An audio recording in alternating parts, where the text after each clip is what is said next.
La memoria inmunitaria o memoria inmunológica asegura una reinducción rápida de anticuerpos y células T efectoras específicas para un antígeno ante encuentros subsiguientes con el mismo agente patógeno, lo que proporciona protección a largo plazo y a veces de por vida contra ese agente. La base de la memoria inmunitaria ha sido difícil de explorar de forma experimental. Aunque el fenómeno fue registrado por primera vez por los griegos de la antigüedad y se ha explotado de manera sistemática en programas de vacunación durante más de 200 años. Solo ahora está quedando claro que la memoria refleja una pequeña población de células de memoria especializadas que se forman durante la respuesta inmune adaptativa y que pueden persistir en ausencia del antígeno que las indujo inicialmente. Este mecanismo para mantener memoria es congruente con la información de que solo los individuos que quedaron expuestos por sí mismos con anterioridad a un agente infeccioso dado son inmunes, y que la memoria no depende de la exposición repetida a la infección como resultado de contactos con otros individuos infectados. En este gráfico vamos a ver la evolución de una infección aguda típica que se elimina por una reacción inmunitaria adaptativa. La concentración del agente infeccioso, agente patógeno, aumenta a medida que se replica. Cuando el número de patógenos excede la dosis umbral del antígeno necesaria para una respuesta adaptativa, la respuesta se inicia. El agente patógeno sigue creciendo, como se ve en el gráfico, siendo retrasado por la respuesta del sistema inmunitario innato, que es el que aparece dentro de las primeras 96 horas de vida. En esta etapa también empieza a inducirse, después de las 96 horas, la memoria inmunitaria. Después de 4 a 7 días, las células y moléculas efectoras de la respuesta adaptativa empiezan a eliminar la infección.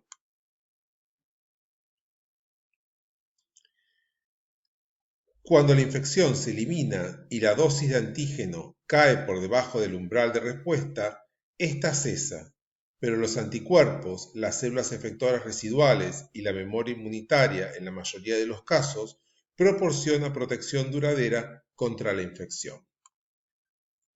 En el gráfico inferior observamos la dinámica de la infección aguda típica que es resuelta por una respuesta inmune adaptativa.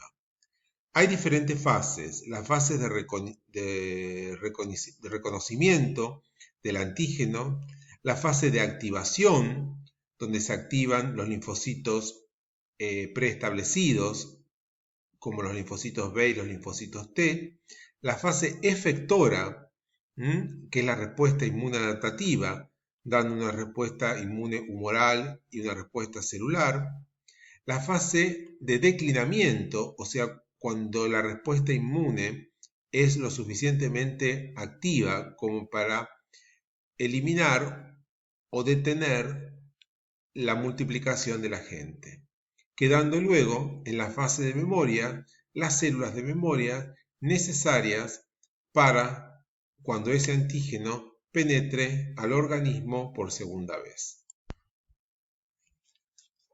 Respuesta de memoria B. Tanto la afinidad como la cantidad de anticuerpos aumentan con la inmunización repetida. En el panel superior se muestra el incremento de la concentración de anticuerpos con el tiempo después de una inmunización primaria, seguido de una inmunización secundaria y luego una terciaria. En el panel inferior muestra el aumento de afinidad de los anticuerpos, maduración de la afinidad. La maduración de la afinidad se observa en su mayor parte un anticuerpo IgG, así como también puede ser IgA o IgE, que proviene de células B maduras que han pasado por cambios de isotipo e hipermutación somática para dar anticuerpos de alta afinidad. El sombreado azul representa la inmunoglobulina M por sí sola, el sombreado amarillo la inmunoglobulina G y el sombreado verde la presencia de inmunoglobulina G más inmunoglobulina M.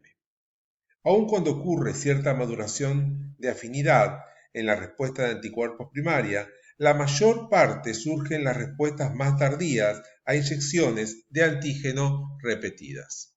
En el cuadro inferior observamos la generación de respuesta de anticuerpos secundaria a partir de células B de memoria. Es distinta de la generación de anticuerpos en la respuesta primaria. En cuanto a las fuentes, va a depender si el donador no inmunizado, o sea, una respuesta primaria, la frecuencia de células B específicas para el antígeno es mayor. El isotipo de anticuerpos producidos va a ser M fundamentalmente y luego G en menor cantidad. La afinidad del anticuerpo es baja y la hipermutación somática es baja. Esta situación que ocurría en el folículo linfático para aumentar la afinidad del anticuerpo.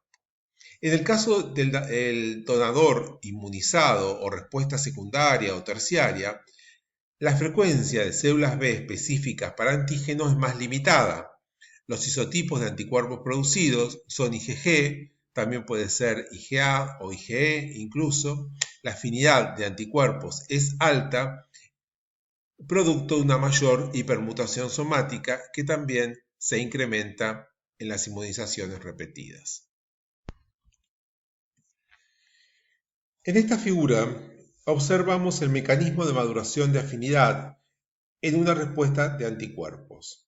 Al principio de una respuesta primaria, las células B, que tienen receptores con una amplia variedad de afinidad, representados como Ka, la mayor parte de los cuales se unirá a un antígeno con afinidad baja.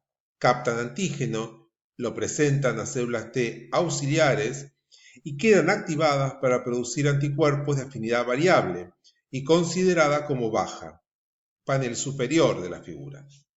Estos anticuerpos luego se unen a un antígeno y lo eliminan, de modo que solo las células B con receptores de la afinidad más alta pueden seguir captando antígeno e interactuando de manera eficiente con células T auxiliares.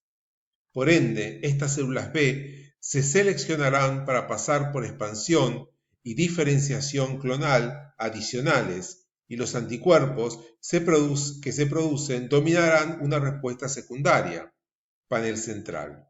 Estos anticuerpos de afinidad más alta, a su vez, competirán por antígeno y seleccionarán para la activación de células B que portan receptores de afinidad aún más alta en la respuesta terciaria, observado en el panel inferior.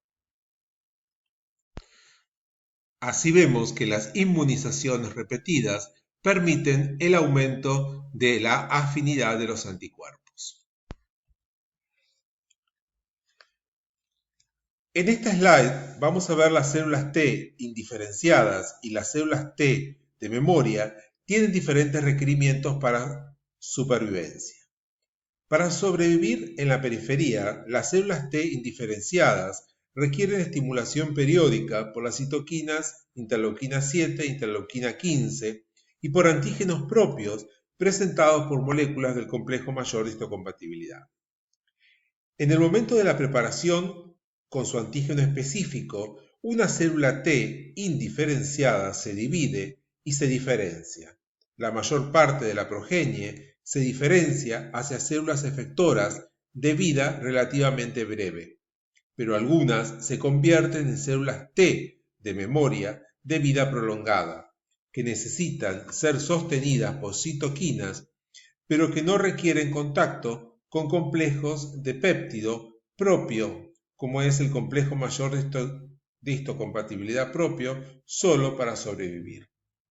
Por lo tanto, el contacto con antígenos propios parece ser necesario para que las células T de memoria sigan proliferando y de este modo mantengan su número en el fondo común de reserva. La inmunidad protectora contra reinfecciones es una de las consecuencias de mayor importancia de la inmunidad adaptativa. La inmunidad protectora no solo depende de anticuerpos y células T efectoras preformadas, sino además, lo que es más importante, del establecimiento de una población de linfocitos de memoria inmunitaria duradera, que va a depender del antígeno, en este caso, y de una vacuna.